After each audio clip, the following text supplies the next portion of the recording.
రాష్ట్రాలకు చూడండి ఎలాంటి వాడంట, ప్రధానమంత్రి. ఎన్ని రాష్ట్రాలకి?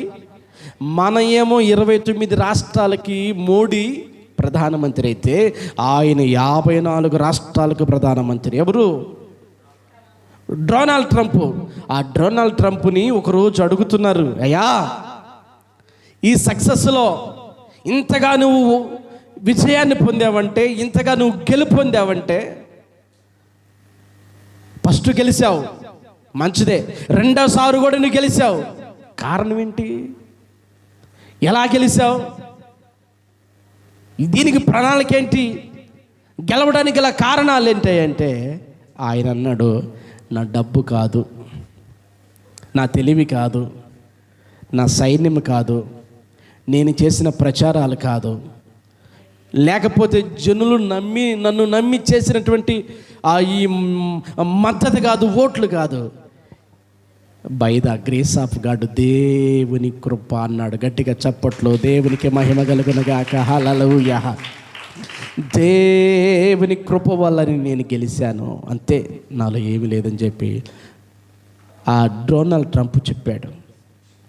కాబట్టి క్రీస్తునందు ప్రియ దేవుని బిడ్డలారా, అంతటి పెద్ద వ్యక్తి తను డబ్బుని చెప్పలా, ఈనాడు డబ్బుతో గెలిచానని చెప్పలా, ఈనాడు తెలివితో గెలిచానని చెప్పలేదు, సైన్యం ఉంది అని గెలిచానని చెప్పట్లేదు. కాబట్టి ముందు ఒకసారి గెలిచాను కదా, ఆ పనులను బట్టి నన్ను గెలిపించారని చెప్పట్లేదు, లేకపోతే నా బుద్ధి మీద ఆధారం చేసుకుని నేను గెలిచానని చెప్పట్లేదు. ఏం చెబుతున్నాడంటే, దేవుని కృప వల్లని నేను గెలిచాను, నేను ప్రజలకు మేలు చేస్తానని, ప్రజలు నన్ను మరి బాగా ప్రేమిస్తారని, ప్రజలకు నా ద్వారా ఒక ఉపయోగం ఉందని దేవుడు నన్ను నిలబెట్టాడు, దేవుడు నన్ను ఉద్దేశించాడు, అందుకే నేను మరలా గెలిచాను అని చెప్పి చెప్పగలుగుతున్నాడు. అవునండి, దేవుని కృప ఉంటేనే రాజ్యాలు స్థిరపడతాయి. హల్లెలూయా, హల్లెలూయా. అందుకనే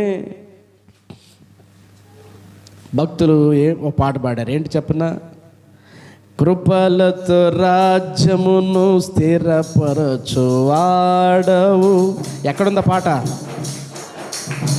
బహుతరములకు